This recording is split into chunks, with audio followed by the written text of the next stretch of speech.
throw them in the chat. Um, the purpose of this series is to discuss general topics around separation, divorce, and other family law matters. So please remember that any information provided in this series should not be taken as legal advice. If you do have questions regarding your specific matter, please call our office or a lawyer in your area to book a consultation and receive tailored guidance. Lastly, please make sure you stay tuned until the end. We will be sharing how you can schedule a free 20-minute meeting with one of our lawyers. So with all that housekeeping that I've said a million times, we'll jump into some intros. So you'll notice two lovely panelists joining me today. Courtney, she's a dedicated law clerk who's dedicated to guiding clients with empathy and professionalism, with over 2 decades of experience in family law across the Greater Toronto area. She graduated with honors from Seneca College, and she garnered recognition for academic excellence and supported future legal professionals through field placements for the better part of 10 years. Recently, she earned a Bachelor of Arts in Psychology with distinction from York University, reinforcing her belief in lifelong learning to better serve her clients as a law clerk. We are also joined by Golan. He is an associate family lawyer and a certified mediator with over 25 years of legal experience. He was first called to the bar in Israel in 1996 and then called to the bar in Ontario in 2003. Golan has extensive experience in representing clients in negotiating agreements as well as trial work. He also has experience negotiating with the authorities to advance a client's interests and has represented clients at various levels of court, including on appeals.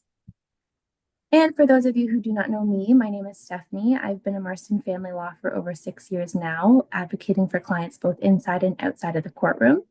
Over the course of my legal career, I've gained experience managing a diverse caseload with sensitive matters and recently obtained a successful result from an ex parte motion, which is published on CAMLI. What drives my passion is a positive difference I can make assisting clients through what's a traditionally difficult time by approaching matters with empathy, integrity, and compassion. So without further ado, let's jump right into our topic today, which is bankruptcy in family law. So Golan, do you mind maybe giving us an overview of the law? Firstly, good afternoon. It's happy hour somewhere around all the time. Absolutely. So thank you for doing this after hours, and thank you for having me here. Bankruptcy, it's a huge topic. It's really something that is very unique in the arena of when it comes to intertwine with family law. So by itself, it's already a complicated issue. You can only imagine what happens when the world collide with the family matters. So what really people have to understand is that it is a specialized area of law. It needs to be very thoroughly reviewed with professionals. There are lawyers that deal with bankruptcy only. There are family lawyers. There are those who do both. We normally consult with lawyers that has a vast knowledge in the bankruptcy area when something like that comes to touch on our area of law. And what people have to understand is that the bankruptcy is generally controlled by the Bankruptcy Act, meaning the Bankruptcy and Insolvency Act.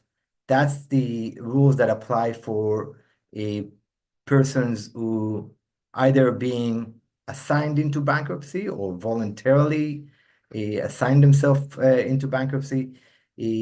What need to be understood is that the process is the first stage of a bankruptcy is that somebody has to really fall into the category of a bankrupt, meaning that there are acts of bankruptcy that is listed in the Bankruptcy Act.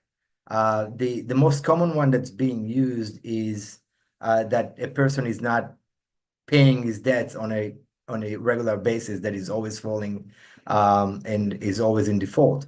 That's the most common one that one would apply to assign a person into bankruptcy. It could be, like I said, voluntarily. when somebody is unable to pay his debt and he wants relief and remedy. And the assignment into bankruptcy must be done by a court order. So it's not something that is being done just by saying I'm bankrupt or so on. The consequence of the bankruptcy itself, of the assignment into bankruptcy, is that the first thing that happens is there is an assignment of a trustee to the bankrupt property. What does that mean? It means that the bankrupt is no longer the owner of his assets.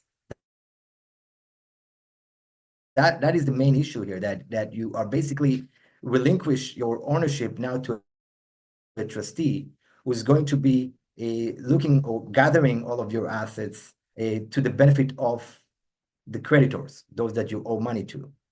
The other aspect of the bankruptcy, of course, is the vesting of the ownership into the trustee. So the ownership is actually being taken away from the bankrupt and being vested in the trustee.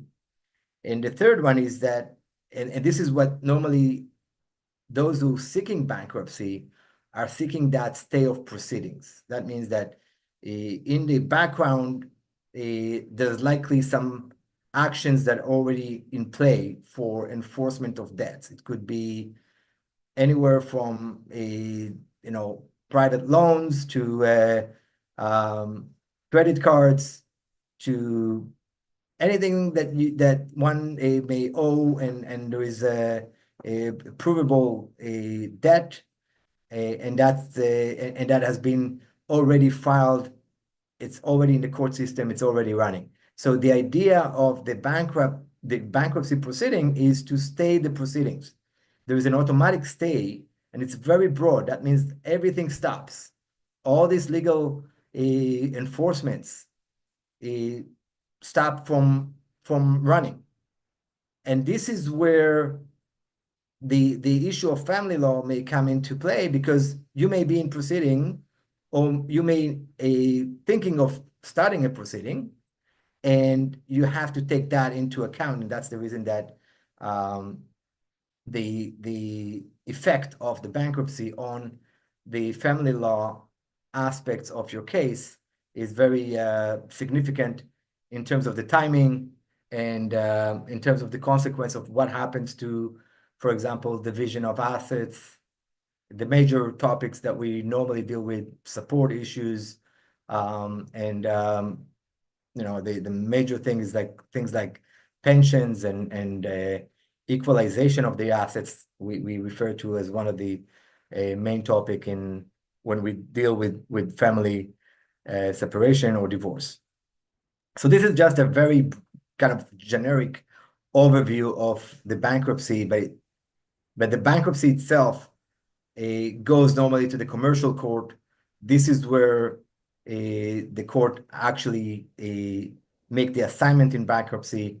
The requirements have to be met first, and then there is an order that a person is bankrupt, and this is get the ball rolling in terms of gathering the assets and starting collecting the property of the bankrupt, to ensure that the creditors are able to at least recover, if not all, then at least on a prorated basis, what is owed to them. Another aspect of the bankruptcy is, of course, the creditors versus secured creditors, and this is where in the family proceedings, spouses are not regarded as superior to other creditors. They're not secured, and therefore there is a significant impact on their rights and ability to enforce a relief or entitlement that is granted in the family proceedings. So that's in very general topic. I hope it hasn't confused anybody. But like I said, it's it's a vast area of law, and we definitely suggest that anybody who's faced that kind of situation must speak to a professional before taking any real action or Yeah, decision. absolutely. And that's great advice to, or recommendations to seek that guidance, especially if you're going to go down that route. Although it's not necessarily an area that family lawyers would participate in or engage in, it does impact the family law proceedings. And that's kind of, what we're overviewing today. Um, Golan mentioned division of property. And that's one of the big ways that bankruptcy can impact divorce, personal debts, joint debts, things like that. So, just for a brief overview for those who may not have attended one of our previous shows, when spouses get divorced, they will go through the process of dividing their property, which includes both their assets and their debts. So, this division of net family property process involves looking at everything each party had at date of marriage and everything that they had at date of separation. So those two financial snapshots in time will tell us how much each party has gained or lost financially during the marriage. And this value of growth or loss is called a net family property value. Typically, after a marriage, one spouse usually has a higher net family property value than the other. So to balance the scales, the spouse with the higher net family property value would pay the person with the lower net family property half the difference. And this is what's commonly known as the equalization payment. So like joint assets, which are noted on a party's financial statement as, 50% of an asset, whether it be a matrimonial home or a joint account, the same goes for joint debts. So if a party has, if there's a joint mortgage or a joint line of credit, no matter who racked it up more or who used the line of credit more, the liability is, shared. Personal debts that are incurred during the course of a marriage will also be included on that party's financial statement and thus will form part of their net family property value. So, although your spouse is not sharing the debt directly, it does have an impact on the numbers when we're determining net family property value and any possible equalization payment. So, one of the ways that bankruptcy can find its way into family court proceedings is dealing with that debt and dealing with you know the division of the debt. Another common dispute for separating spouses is dealing with debts that are incurred after the party separated, maybe before a divorce is issued, and those are often called post-separation adjustments. Courtney, do you mind maybe talking about handling debts during the divorce proceedings and how maybe parties can go about that tricky situation? Yeah, absolutely. I mean, obviously it depends on the situation, so not legal advice, but oftentimes I've seen one higher net worth spouse offer to pay, say, the line of credit that's in the joint names or the mortgage in their joint names to preserve, quite frankly, their own credit rating, and to help out the lower net worth spouse, maybe preventing the bankruptcy or impending bankruptcy. And those types of payments can be dealt with afterwards, as, like you said, post-separation adjustments. I see it pretty regularly, and it seems to be a pretty good way of kind of reapportioning the debt just during the negotiation process. So it's usually what I've seen. Golan has been around a lot longer, so maybe he has some other ideas. Well, thank you, Courtney. What I would say is that during the course of the divorce, it really depends on the dynamic between the separating parties, right? If there is a animosity and there's no cooperation, this is where you might find that somebody is being thinking, oh, I have this huge debt in the line of credit. Why don't I just go bankrupt and I wipe that out, at least as against myself. They don't realize the consequences of their action when, for example, okay, so that debt is gone, but your other claims are also gone, in the sense that if you had a right for equalization, for example, and there was money owed to you, let's say from the matrimonial home, you may end up losing that because it's vested, as I mentioned earlier. that entitlement, and this is a claim that is provable in bankruptcy, and therefore it's vested in the trustee for the benefit of the creditors. So now he or she might come back and say, wait a second, I did not mean that. I just wanted to get, to control my debts. I didn't mean to let go of what my entitlement would be otherwise. But this is the significant things that people have to consider. Now, if a situation is relatively, I mean, people are reasonable and thinking of their credit rating, like Courtney mentioned, people wants to move on with the ability to remortgage or finance another location, another property. They want to maintain a good credit. They don't, most people would rather not go the route of bankruptcy because it has other consequences following the bankruptcy, including limitation on your credit, and limitation on even having a credit card, having an account, having checks, and so on, right? All of these are being very, very strict for a significant period of time before you are regaining your independence and rebuilding your credit, etc. So, like Courtney said, it really depends on the dynamic. What kind of debts are we talking about? The size of the debt.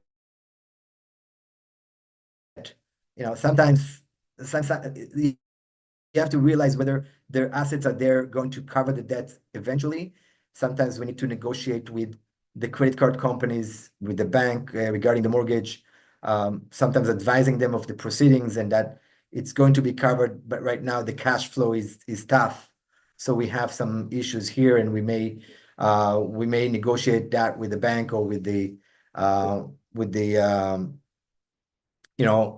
credit institution to make sure that they're not moving quick to collection, etc. Right? So sometimes you just want to gain some time to allow the process of the negotiation to take effect, and then all the normal debts will be paid in the course of liquidating or transferring assets from one to the other, and then everything will fall into place. But really, time is of the essence, right? It's like, if you're talking about mortgage, banks within a month, 2 months, 3 months would seek to power of sale type situation to take their mortgage to recover their mortgage.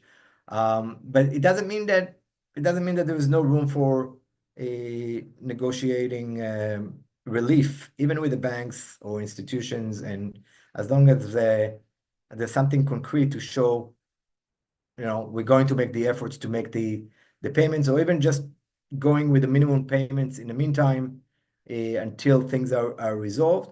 That's another way of dealing with the debt, right? You go with the bare minimum just to maintain just to gain the time and get to the point where you can actually pay and relieve the debt. Another aspect of dealing with debt is stop spending. That's going to be tough, especially if you're going to be looking at retaining lawyers, etc. Right? But you really have to be mindful of the budget, and if the parties work together, it's possible. If they just fend for themselves, then it's a different story altogether. So that means that it requires some third party sometimes to come in and tie the knots and make sure that it doesn't fall apart in terms of the finances of the family. Yeah, and you mentioned time is of the essence, and that's very, very important to consider and to remember, especially when there's so many moving parts, not only in your family law matter, but this bankruptcy issue on the side. Although they may be two different proceedings, they're very much intertwined, and one is going to impact the other, right? So it's very, very important to seek advice, to seek guidance, and to really be responsive to engaging in that discussion and working on potential resolutions, even if it's in the interim for some sort of relief for, plan or some sort of negotiation, but definitely very key to not ignore it, hope it goes away. Like you really, really do need to act and get the proper advice and guidance to move things forward. Now, Golan, do you have any other ways that bankruptcy could affect divorce? I know you touched on a couple. Well, like I said, again, the aspect of bankruptcy, it touches all aspects of the divorce. What I mean by that is the Bankruptcy Act provides for, like I said, creditors, secured creditors. There are exempt assets that the trustee cannot grab or does not touch. This may include RRSPs. This may include pension. The pension, by the way, is an asset that could be significant in the proceeding. Yet it's an exempt asset from the bankruptcy. So when you spoke before, Stephanie, about equalization, and pension falls into the equalization procedure in terms of valuing the assets and coming to terms with what is the net family property of that person after everything said and done. So the equalization exercise still have to be taken place, even though there may be no debts, there may be no assets because everything has been taken by the trustee in bankruptcy. But for the purpose of realizing whether the pension can be touched and how much from the pension has to be transferred, etc., then that would be requiring, firstly, lifting the stay of the proceeding in a sense, and basically asking the court to allow the other spouse to pursue that exempt asset for the equalization or for the claim that they may have. Another aspect, for example, is support. Support issues are also not discharged by bankruptcy. So if a person end up or there is an order for, say, equalization and support, and a person goes bankrupt, the one who owes the equalization and owes the support, the only aspect that would be discharged in the bankruptcy would be the equalization. The support would remain, and the payments from the support would even come from the assets that have been seized by the trustee. So before the creditors would be distributing whatever funds he managed to gather, there would be a certain percentage of it that would be paid as a spousal support or child maintenance or household maintenance. All of these things are consequence of the bankruptcy. So like I said, the child support is definitely not being wiped, or the spousal support not being wiped. This is why sometimes the court finds a way to kind of, you can look at it as do equity with the parties when one is actually trying to, or not justifiably went with the bankruptcy proceedings. And this is the creative, kind of creative ways of the court to either do an unequal division of the assets or vest ownership of a certain asset with the other spouse. So for example, you can imagine that sometimes you have the matrimonial home in one person's name only. Well, what if that person went bankrupt?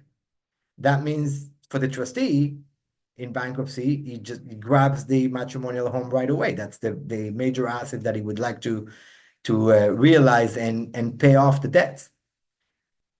This is where the importance of the legal advice, the idea of presenting claims that comes under constructive trust, showing ownership of the other party, contribution to the property, all of that becomes a legal argument that a judge can decide that the other spouse, the non-owner spouse, has an interest in the property, and therefore the trustee cannot grab the whole thing, the entire matrimonial home, but rather only a portion of it. It also gives rise to the negotiation with the trustee in bankruptcy. That's also the key situation here. When you have the proper legal strategy set out, and the trustee does not wish to be broiled in legal proceedings and is not as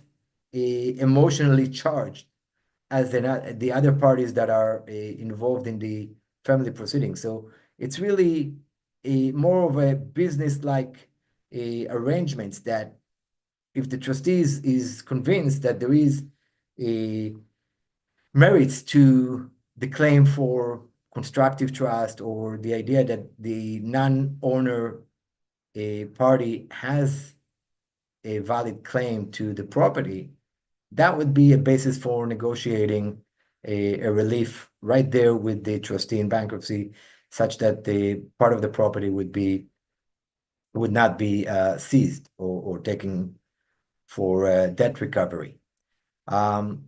Yeah, so there's a lot of things that goes into play here. Like you said, a lot of moving parts.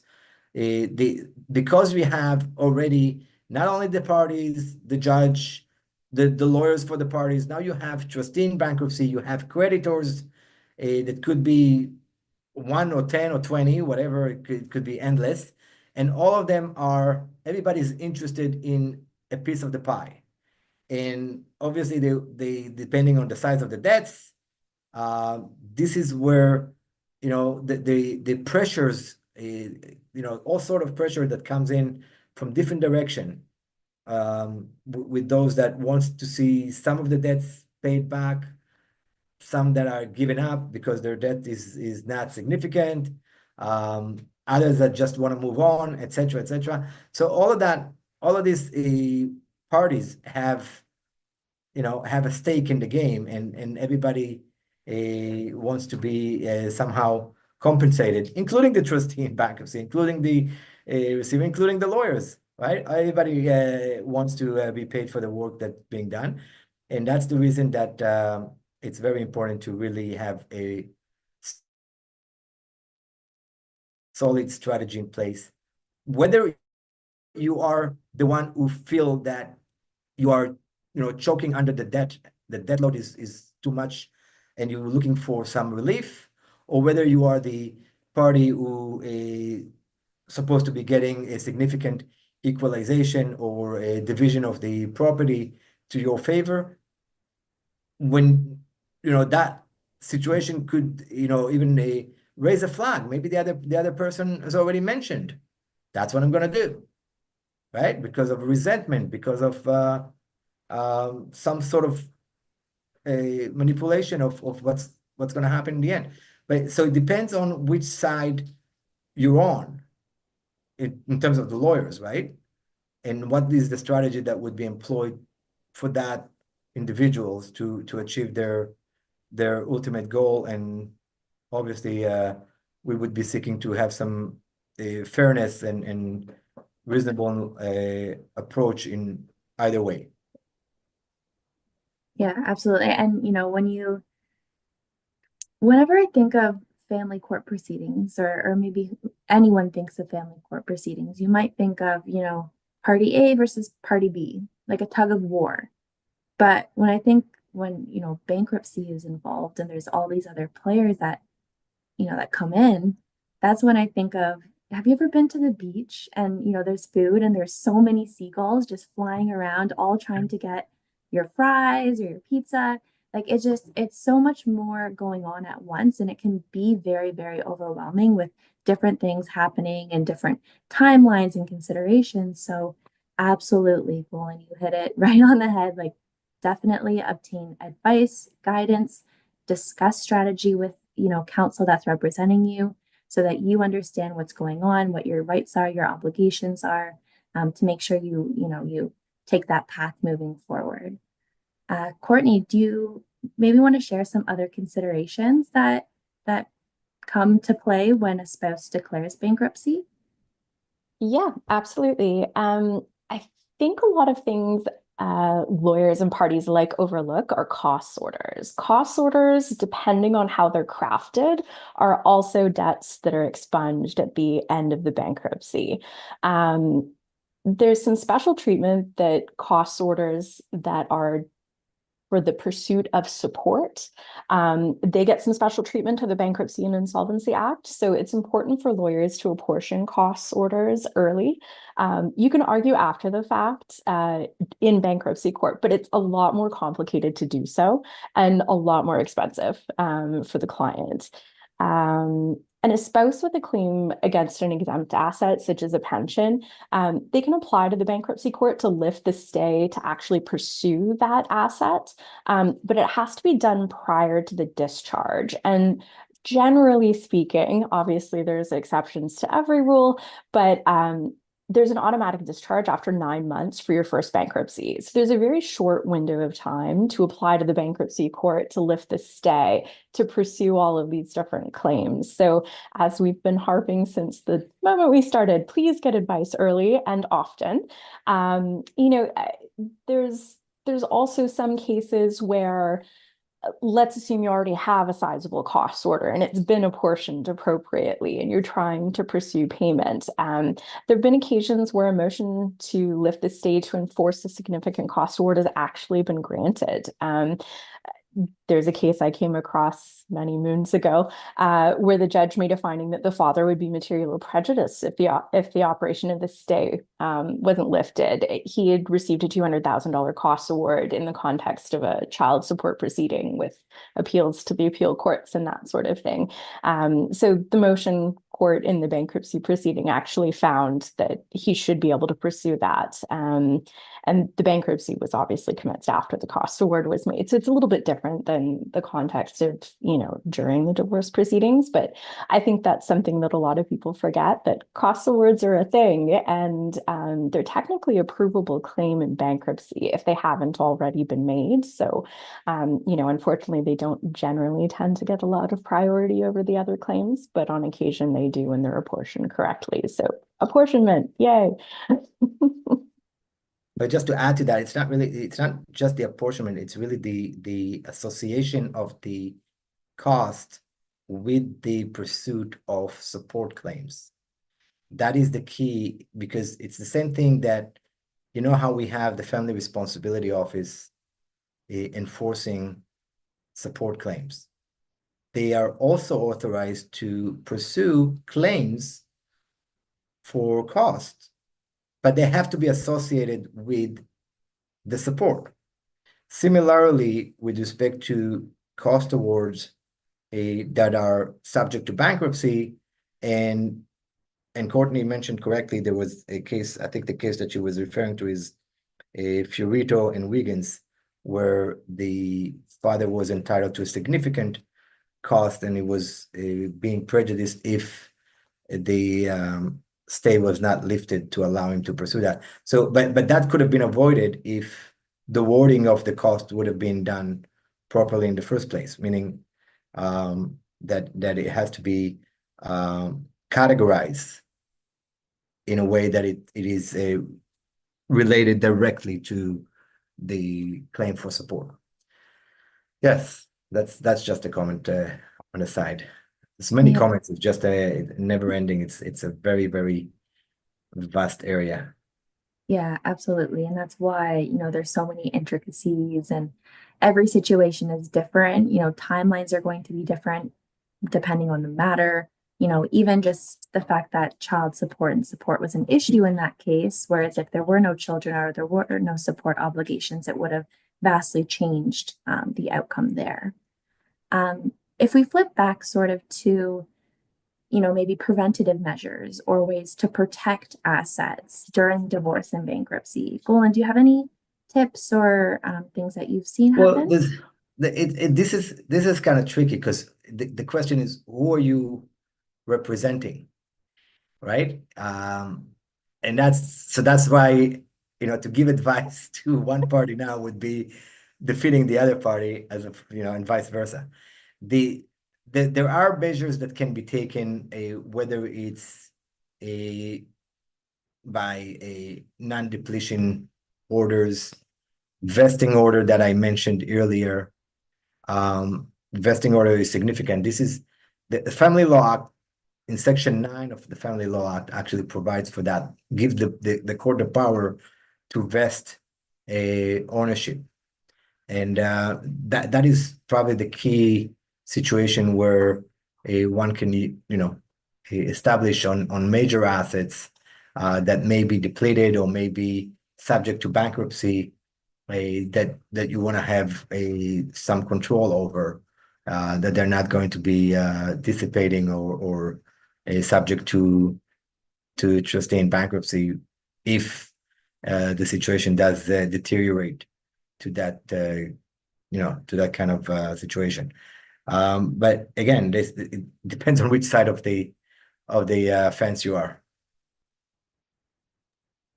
Yeah, that's very true. The classic it depends answer, which it's very true. You know, going through law school, you always hear that sort of joke from professors. If you ask a question, they always answer with "it depends," and that continues into your practice and and speaking on different topics. But absolutely, it always depends. It's very fact specific and depending on who you're assisting.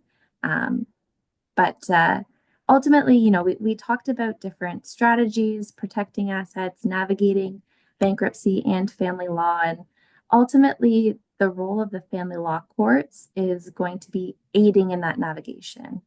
How bankruptcy is going to impact financial statements, how it's going to impact child support, spousal support, property division, some of the possible outcomes like Golan mentioned, an unequal division of property or vesting an asset. So ultimately, when one or both spouses are filing for bankruptcy, family courts are tasked with determining, how to fairly divide things, how to balance the scales considering the bankruptcy or upcoming bankruptcy. So one of the key things that Golan highlighted, and I'll just reemphasize, is, spousal support obligations, they're generally not discharged in bankruptcy. Family courts will still enforce these obligations, even if a spouse files for bankruptcy. In some cases, a spouse maybe would request for a modification or something like that if their financial situation has significantly changed. We talk about this material change of circumstance. But courts will have strict standards for such modifications. And the same would go for child support obligations. Family law courts have the responsibility of ensuring a child is receiving the appropriate support. So if a party or a payor's financial circumstances change because of bankruptcy, it's really the court that needs to balance the needs of the child. And, this test that we talk about almost every show, it still creeps in, even when we're talking about bankruptcy, is, the best interest of the child and what's important for them. So it's definitely something to bear in mind. And whether you are the payor or the recipient, to ensure that, you address this with counsel, you get advice, and, you raise that with the family courts as well. So we talked about, kind of during the divorce proceedings. But Golan, maybe you could touch on what happens post-divorce. Are there alternatives? How can parties or people manage the financial challenges of bankruptcy post-divorce? Right. Firstly, I mean, when we say post-divorce, we really referring to, let's assume for a moment that we settle the matters, but nevertheless, one of the parties maybe still struggles with the refinancing of the property, with becoming self-sufficient, having a shelter over one's head, being able to deal with the credit card debt. So to deal with that, firstly, financial advice, an advisor would always be a good start to manage what you have received or what you are entitled to in terms of maybe there are periodic payments that coming in, or maybe there's equalization payments that is supposed to be paid over time. So all of these and then you have to manage your ongoing debts, because if you, for example, went and bought yourself another location, you got yourself into another mortgage and all the other usual things that happens in life, and that could be overwhelming in any event, right? Aside from just the aftermath of the divorce and the separation, now you kind of restarting, and you sometimes there's not enough there to sustain both. And if the situation is that significant that you're not able to keep up with the debts and etc., there are those who you can consult regarding assignment, which means you can make sometimes proposal to creditors. You can consolidate debts. You can try to find ways to refinance your debts and be able to sustain your credit best you can. Bankruptcy should not be something to jump for immediate. I think the impact socially and economically, and if you're thinking business, that's not the way that you would want to go. It's sometimes it's legitimate, sometimes the debt is debilitating to such an extent that that you failed in the business. Things happened, COVID happened. We know how many bankruptcies applications came about just because of that kind of extreme situation. But there could be other situation in the economy that goes up and down at times, and that creates unexpected events that put you in a stressful financial situation, that bankruptcy is the only way out. And like I said, I mean, the first thing is to consult. There are those you can consult a trustee in bankruptcy. There are companies that's their specialized area, that they can take a look at the assets, suggest a proposal perhaps to creditors, and go from there. And obviously, lawyer advice would be appropriate in the circumstances like that. Yeah, so that's the after the divorce. It's a never financial situations are not ending whether you are before divorce, during divorce, or after. It's just different challenges and event. It all depends on how much and for how long, and your age and stage in life. What do you do for a living? Whether your profession you can rebuild yourself and sustain yourself, or whether you are stranded with this is the package I got, that's what I have to deal with, and sometimes it's not enough. So that's the challenges that people sometimes face post the divorce situation. Yeah, and it's not easy.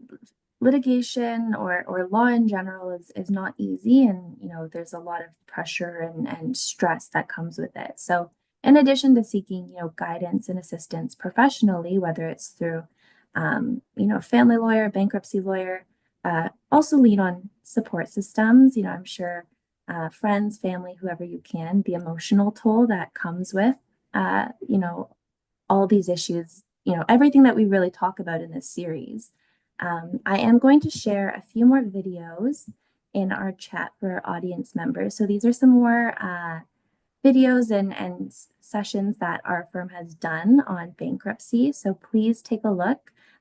For our viewers, if you're unable to copy and paste from the chat, or don't rush or don't feel pressured, we will send them out in our show notes as well. But does anyone else, Courtney or Golan, have any sort of last topics before we wrap up today's show? Well, like I said, it's a very large area that there's a lot to say about it. What people should take from this is the complications and the significant impact that could result from the decision of whether to go bankrupt or not, or from a realizing that one party is about to go there. So this type of situation, depending on the, like we said, the timing of it, the risk of it happening, and whether it actually happened, each one of these situation have its consequences and impact. I actually, just as a a quick story here, is that I had a situation where somebody legitimately went bankrupt before we started the proceedings, and it was discharged before the claim for equalization was resolved. And that meant that the moment that it was that because the claim for the equalization was not assigned to the client to pursue that, because sometimes the trustee in bankruptcy can say, this is something I'm not interested in. So if you want to pursue that yourself, you can go ahead. They'll give you a special assignment that we are exempting this asset from the bankruptcy, and you can knock yourself out, like we said, right? Let's say it's a personal injury thing that you want to pursue, and you want to make sure that you get your compensation. But in that situation, that was not the case. And then at the end result was that person basically was not entitled to equalization, even though there was significant assets in the family that just simply remained with the other spouse. So without realizing what he had done, because I guess he did not have the legal advice before he commenced the proceedings and so on. It came to us at a later stage, and that was the significant situation there, that making the decision for bankruptcy, or even during the bankruptcy, not being able to realize that you need to get the assignment from the trustee in bankruptcy to pursue your claims. All of these things can impact the consequence of your family proceedings, and that's the reason that it is so very important to consult before you take before you make the move. Absolutely. And that's perfect advice or perfect recommendations to leave with our audience members today. Seek the advice, seek the guidance. Make sure you get advice and guidance that is tailored to your situation, because every situation and circumstance will be different. But thank you. Thank you, Courtney. Thank you, Golan. And thank you all Thank you, Stephanie for and Courtney. tuning in. Just before we all sign off, for our Zoom attendees following this webinar, a brief survey will appear, allowing you to share your comments and suggestions for future topics that you'd like us to explore. So please, please, please share those. Your feedback is always appreciated. Also, as I mentioned at the start, to take advantage of the opportunity for a complimentary 20-minute meeting with one of our lawyers, please provide the code after hours when scheduling the appointment. You can give our office a call, or you can email our intake department at intake@russellalexander.com. I'll pop that in the chat as well. We do ask that you register by noon this Friday. Your appointment doesn't have to be by noon this Friday, but we just want to ensure we get everyone scheduled in. Registration is also open now for our next event. So you can go to russellalexander.com/familylawnow to check those out and register. And lastly, thank you again. I can't say thank you enough. And we'll hopefully see you next time. Thank you, Stephanie and Courtney.